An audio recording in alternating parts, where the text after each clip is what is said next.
নমস্কার বন্ধুরা, day to night স্টোরিতে আপনাদেরকে স্বাগত। আজ যে ঘটনাটি তোমাদেরকে শোনাবো সেই ঘটনাটি ঘটেছিল আমার নিজের ঠাকুরদার সাথে। যখন ঘটনাটি ঘটেছিল তখন আমার ঠাকুরদার বয়স 15 কি 16 হবে। ঘটনাটি শোনা আমার বাবার কাছ থেকে। তা বেশি কথা না বলে শুরু করছি আজকের গল্প।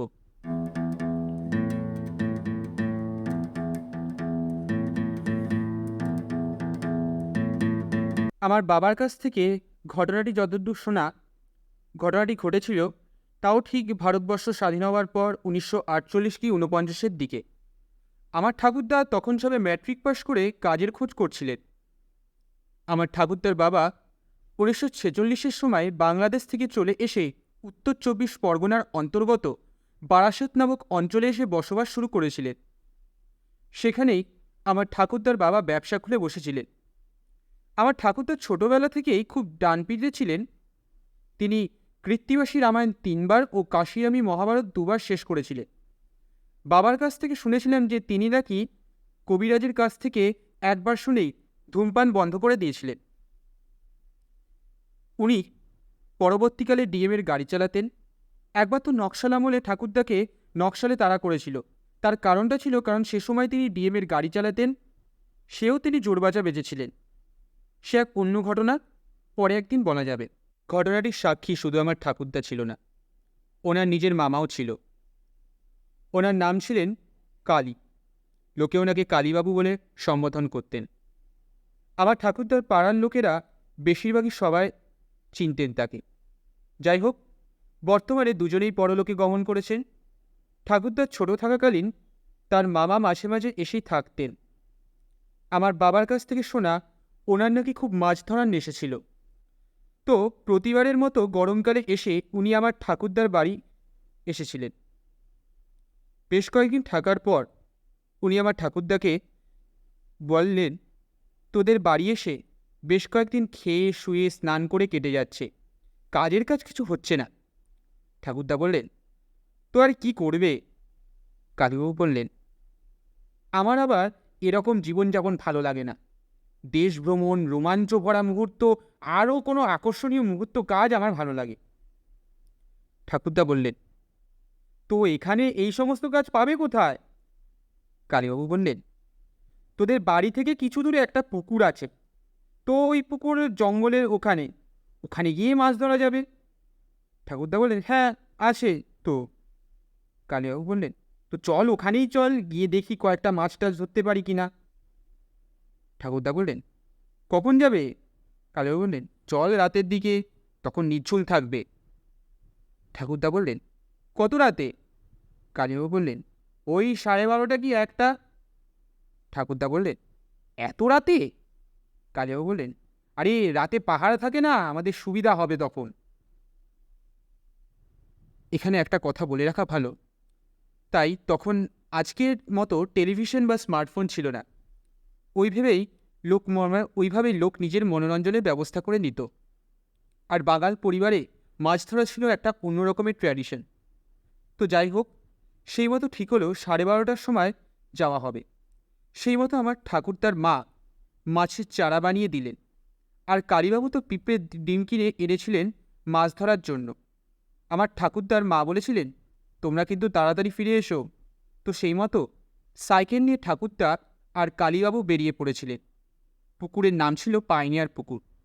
যদিও বর্তমানে এই সংলগ্ন অঞ্চলে লোকালয়ে বসবাস শুরু হয়েছে, কিন্তু তখন এই অঞ্চলটি পুরো জঙ্গলে পরিপূর্ণ ছিল।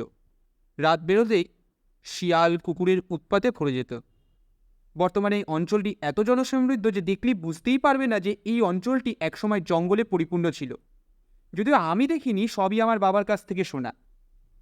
তো সেই মতো ঠাকুরদার কালীবাবু সেই জায়গায় পৌঁছে চারা বানিয়ে মাছ ধরতে শুরু করেছেন। শুধু ঠাকুরদা আর তার মামা সেই জায়গায় মাছ ধরতে গেছিল তাই নয়, সেই সময় আরও অনেক লোক আলাদা আলাদা করে পালা করে মাছ ধরছিল। কালীবাবু আর আমার ঠাকুরদা একটা খেজুর গাছের তলায় বসলেন। বেশ আধ ঘন্টা ধরে বসে 2টো কই মাছ আর একটা রুই মাছ ধরেছিলেন। যদিও কালীবাবু মাছ ধরায় খুব পটু ছিলেন, তো হঠাৎই দেখলাম যে কেউ যেন আমাদের টোপের দিকে ঢিল ছুঁড়ে মারছে। প্রথমে ঠাকুরদা ভেবেছিল যে কেউ হয়তো আমাদের বেশি মাছ উঠছে ভেবে ঢিল মারছে। তখন টোপের আশেপাশে কিন্তু তাকিয়ে দেখল যে কেউ নেই, যে যার মতো মাছ ধরছে। ঠিক কয়েকবার একই ঘটনা ঘটল। তখন কালীবাবু একটু রেগে গিয়ে বললেন, ওই কে ঢিল মারছিস, মারিস না। সাথে সাথে আরও কয়েকটি ঢিল টোপের ওপর পড়তে লাগলো এবং কয়েকটি ছোপের ধারেও পড়ল, কিন্তু গায়ে একটাও পড়েনি। এবার কালীবাবু হয়তো একটু বুঝতে পেরেছিলেন যে এটা কোনো অশরীরীর কাজ। তখন কালীবাবু বললেন, ভাগ্নে, আমার জামার কাপড়টা শক্ত করে ধরে নে, একদম ভয় পাস না। একটা কথা জানিস তো ভাগ্নে, মামা ভাগ্নে যেখানে, ভয় নেই সেখানে। তোমাদের একটা কথা বলা হয়নি, ওই পুকুর পাড়ে জঙ্গলের ধারে একটা ওড়িয়া তান্ত্রিকের বাড়িও ছিল। সে কালীবাবুকে চিনতেন। সে ছুটে ছুটে মন্ত্র বলতে বলতে আসে ও বলে, কালীবাবু আপনি ভয় পাবেন না, আমি আসছি। ঠিক সেই মুহূর্তে ঠাকুরদা আর তার মামা দেখে যে একটা পাগড়ি পরা লোক, যার চোখ দুটো টকটকে লাল দুটো বলের মতো জ্বলছে, সে অট্টহাসি দিয়ে পুকুরের এই পারে একটা পা আর ওই পারে একটা পা দিয়ে চলে গেল। এই দেখে তারা দুজনেই ছিপ ও সাইকেল ফেলে সেখান থেকে চলে আসে। পরে যদিও ঠাকুরদা জানতে পেরেছিলেন যে একজন পাঞ্জাবি লোক পুকুরের পাশে যে ইটভাটা ছিল সেই ইটভাটায় কাজ করতেন। তিনি হঠাৎই একদিন আত্মহত্যা করেছিলেন। তারই প্রেত ওখানে ঘুরে বেড়ায়। যদিও বর্তমানে জায়গাটি সুসমৃদ্ধ ও জনবহুল হওয়ায় কোনো প্রেতই আশা করা যায় সেই স্থানে নেই, কারণ যেখানে আলো থাকে সেখানে অন্ধকার কিছুতেই কায়েম করতে পারে না, আর যেখানে অন্ধকার সেখানেই আসল প্রেতের বাস। গল্প এখানেই শেষ করছি। ভালো লাগলে লাইক, শেয়ার, সাবস্ক্রাইব করে আমাদের পাশে থাকো। তোমাদের ফেভারিট পার্টটা আমাদের কমেন্ট করে জানিও। তোমাদের কাছে যদি এরকম কোনো গল্প থাকে তাহলে আমাদের মেল করে পাঠাতে পারো, ডেসক্রিপশানে মেল আছে। আজকের গল্প এখানেই শেষ। আবার ফিরে আসবো নতুন কোনো গল্প নিয়ে।